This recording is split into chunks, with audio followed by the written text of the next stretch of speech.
শাহি সেমাই বা নবাবী সেমাই, এই সেমাইটা পছন্দ করে না এমন মানুষ কিন্তু নেই বললেই চলে। আর এই সেমাইটা আজকে খুবই সহজ পদ্ধতিতে মজা করে তৈরি করে দেখাবো। ঈদ, কোরবানি অথবা যে কোনো অকেশনে নবাবী সেমাই না হলে কিন্তু একদমই চলে না। প্রথমেই আমি কিছু বাদাম আর কিশমিশ ভেজে নিয়েছি। তো এখানে আমি কাঠবাদাম, কাজু বাদাম নিয়েছি, সাথে কিশমিশ ভেজে নিলাম। আর আবারও 2 টেবিল চামচ পরিমাণ ঘি অ্যাড করে দিয়ে সেমাই ভেজে নেব। মানে আমি 1.5 প্যাকেট লাচ্ছা সেমাই ব্যবহার করেছি, আপনারা পরিমাণ অনুযায়ী নিয়ে নেবেন। তারপর চিনি, এলাচ, দারচিনি, তেজপাতা আর দিয়ে দিলাম গুঁড়া দুধ। কাপের মতো গুঁড়া দুধ দিয়েছি এই সেমাই ভেজে নেওয়ার জন্য। তো ঘিয়ের মধ্যে ভেজে নেওয়ার সময় এই ইনগ্রেডিয়েন্টগুলো অ্যাড করলে কিন্তু সেমাইয়ের টেস্ট অনেক গুণ বেড়ে যাবে।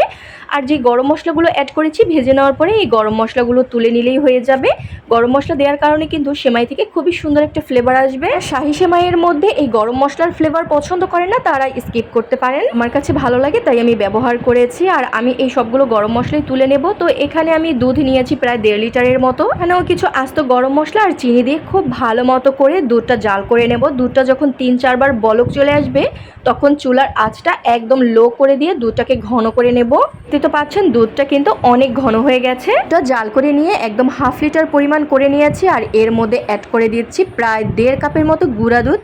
এতে কিন্তু দুধের এই ক্রিমটা অনেক বেশি টেস্ট হবে। তো আজকে দিয়ে দিচ্ছি কর্নফ্লাওয়ার, এখানে 4 টেবিল চামচের মতো কর্নফ্লাওয়ার আছে। কর্নফ্লাওয়ার সামান্য পরিমাণ পানি অথবা দুধ দিয়ে গুলিয়ে তারপরে অ্যাড করে দিতে হবে। ফ্লাওয়ার দেওয়ার পরপরই কিন্তু দেখতে তো পাচ্ছেন দুধের টেক্সচারটা কিন্তু একদম চেঞ্জ হয়ে গেছে, অনেকটা ঘন হয়ে গেছে। এখন 4 থেকে 5 মিনিটের মতো জাল দিয়ে নিলেই কিন্তু দুধটা একদম ক্রিমি টেক্সচারে চলে আসবে। আর শেষ পর্যায়ে আমি 1 টেবিল চামচ পরিমাণ ঘি অ্যাড করে দিলাম, এতেও কিন্তু স্বাদ অনেক বেড়ে যাবে। ক্রিমটা যখন এরকম অবস্থায় আছে তখন আমি নামিয়ে নেব, কারণ নামিয়ে নেওয়ার পরে আরও অনেকটা ঘন হয়ে যাবে। আর এই ক্রিমটা গরম থাকা অবস্থায় কিন্তু শাহি সেমাই সেট করে নিতে হবে।